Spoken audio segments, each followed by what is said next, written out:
O Lord, take our minds and think through them. Take our lips and speak through them. Take our hands and work through them. Take our hearts and set them on fire. Amen.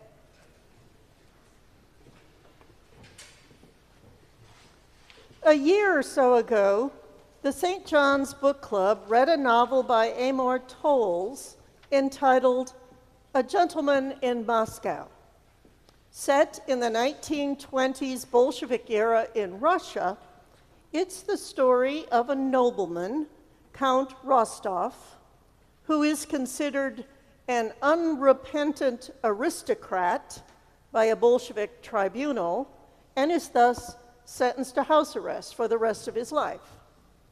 He is confined to the Metropole, a grand old hotel, which he is not allowed to leave. A small attic room becomes the Count's home, and he must adjust himself to finding a way to live in this enclosed environment. And he does. He finds a world of work, purpose, friendship, and love. I have to say I was sorry when I finished reading this novel. I didn't want it to end. I had come to care about the Count and about Andre, the maitre d', Emile, the head chef, and Sophia, the Count's lovely young charge. I wanted to continue to be a part of their world. I wanted to experience what they did, to feel what they felt. I wanted it to be forever. Well, as you readers know, my reaction indicates the power of words, the power of story. A good story doesn't just tell you what happened once upon a time. It brings that time to life so that you can walk around in it and experience it for yourself. Now, we experience this power of the story in our gospel reading today. You see, the writer of John had a problem. By the time he wrote his gospel at the end of the first century, he was addressing people who had never seen or heard Jesus. So how could he make Jesus' ministry, death, and resurrection come alive for these people? How could he lead them to faith? Well, he tells us how. These are written so that you may come to believe that Jesus is the Messiah, the Son of God, and that through believing you may have life in his name. In other words, he tells us the stories of Jesus. And in this next to last chapter of John, our gospel today, he tells us the stories of how Jesus' disciples reacted to his resurrection.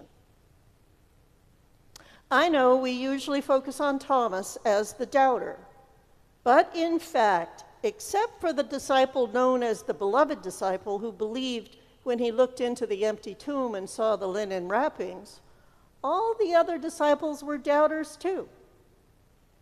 Mary Magdalene didn't believe when she saw the empty tomb. She didn't believe until Jesus spoke to her directly. Peter and the other disciples didn't believe Mary when she came to them and told them she had seen the Lord and what he had said to her. Idle tales. Idle tales. And so in today's gospel, 10 of the disciples are still sitting in doubt and despair, huddled in a room with the door locked, lost and afraid. Then Jesus comes to them. He comes to them. He doesn't say, "Oh, I'm so disappointed in you," or "Shame on you," or "You still don't understand?" No. He doesn't reproach them. He says, "Peace be with you." And he heals them with those words. He gives them back their faith. He gives them back their lives. And he sends them out to do the work he has given them to do in the world. And the gospel says, the disciples rejoiced when they saw the Lord. So yes, most of the disciples did not believe in the resurrection until they had had some interaction with Jesus. However, we usually do focus on Thomas, over the centuries called Doubting Thomas, who was not present with the other disciples when Jesus appeared to them. And Thomas sounds downright pig-headed when the disciples tell him they've seen the Lord. He's not going to take their word for it. He wants to see for himself. Now, Thomas has appeared in John's Gospel twice before. Once when Jesus wants to go and visit Lazarus in Bethany, deep into enemy territory where he could possibly be killed. Now, the other disciples try to talk Jesus out of this plan, but Thomas says, "Hey, let's all go. Let's all go and die with him," which strikes me as Thomas being either foolhardy or brave. You choose.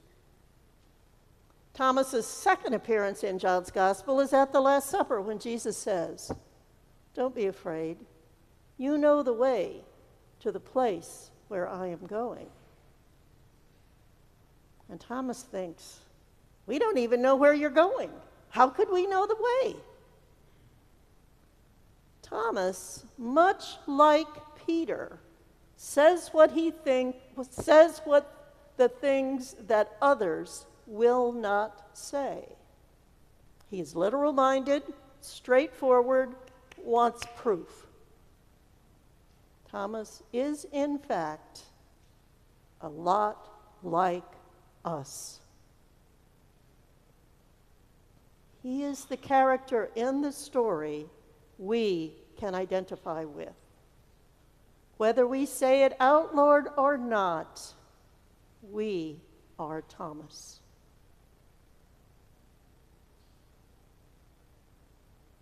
Who of us has not doubted?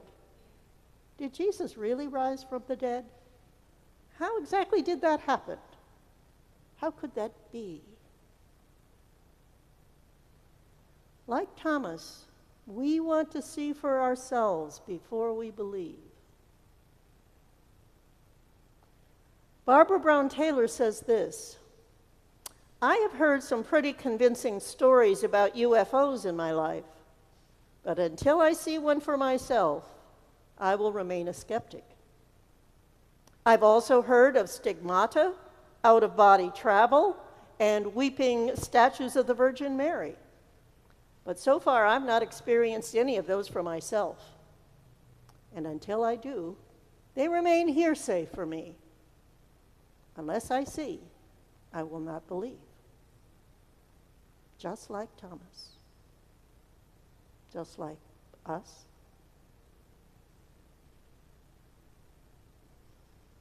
But we know that Jesus came back to the disciples when Thomas was there and again said, "Peace be with you."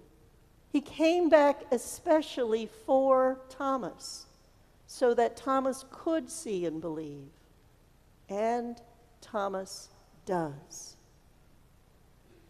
He kneels and says, "My Lord and my God." And Thomas is healed. Then Jesus looks over Thomas's shoulder down the centuries and sees us here at St. John's this evening. And he says, "Blessed are those who have not seen and yet have come to believe."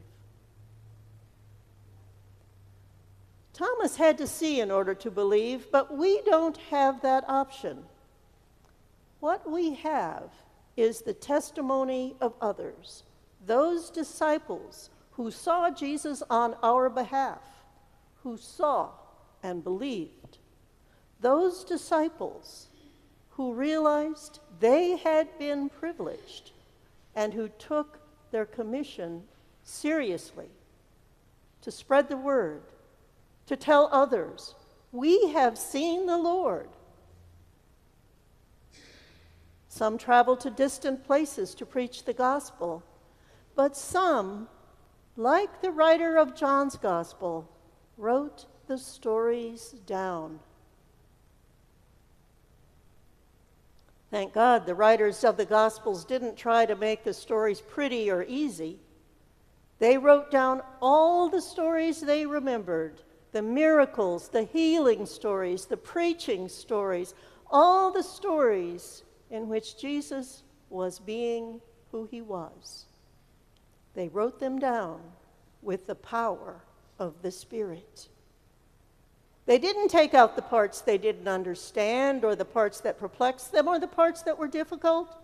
They put it all in there, all the stories, so that someone could tell us those stories, so that we could read them, hear them, yes, but also see them in our mind's eye. They wrote the stories so they would come alive, so that we could experience them and walk around in them.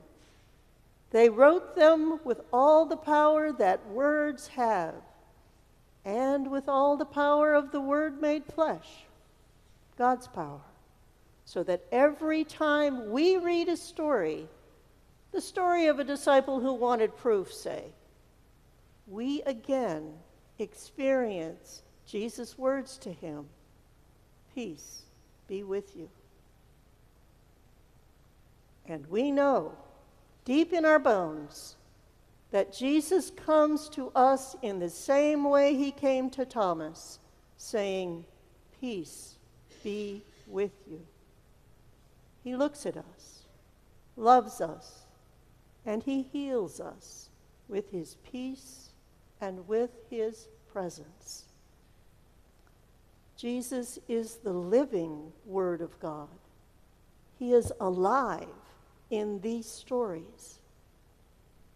As we open our hearts to him, he comes to us, breathes on us, blesses us, and brings us life.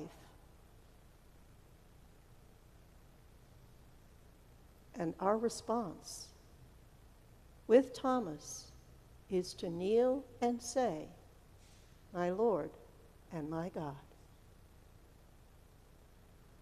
Amen.